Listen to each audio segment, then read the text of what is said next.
Hey, we're going to take a look at number 14 in section 4.3.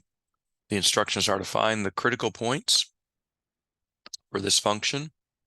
Pay close attention to their directions. You use symbolic notation of fractions where needed. Doesn't really come into play in this particular problem. And give your answers as a comma-separated list.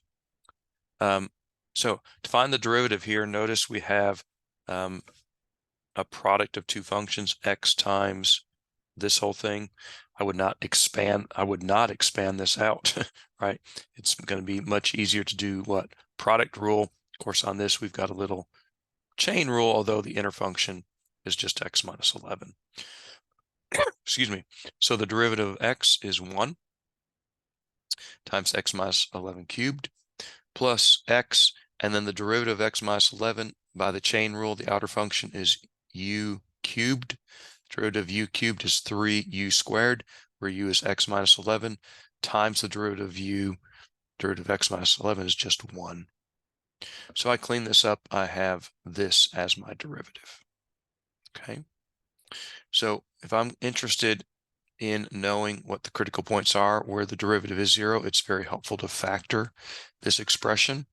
And that's what I'm going to do. I'm going to factor out what? I've got x minus 11 cubed here, x minus 11 squared here. So I'm going to factor out x minus 11 squared. That will leave me 1x minus 11 here, and it will leave me 3x here. So x minus 11 plus 3x is 4x minus 11.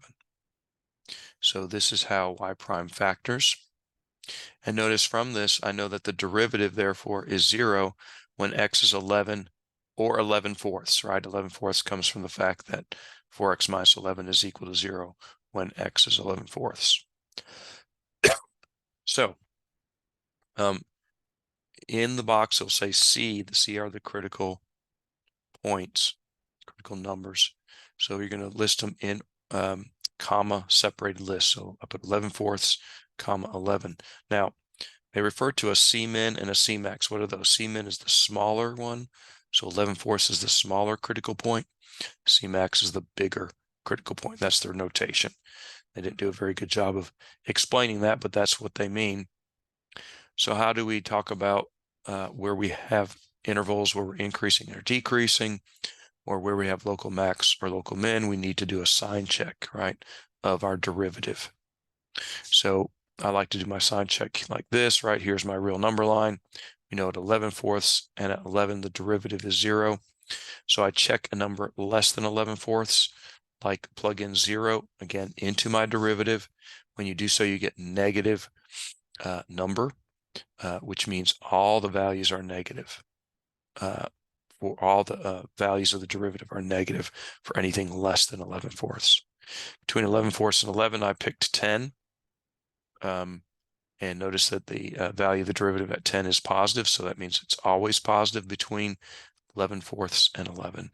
And then something bigger than 11, like 12, I plug in, I also get a positive number. It's positive again. So, if I was on a test asking, where is the function increasing? You would say for all values greater than 11/4, right? It's positive for all values greater than 11. It is 0 right at 11, but just at one point. So, I mean, you could say it's positive from 11/4 to 11, and then from 11 to infinity, but I would just do 11/4 to infinity. So that's where the derivative is positive. That's where the function's increasing. Function's decreasing where the derivative is negative, so it's decreasing from negative infinity to 11/4. And notice at 11/4 we have a derivative sign change from negative to positive. That means we have a local minimum there. There's no sign change at 11, so we have neither a local max nor a local min.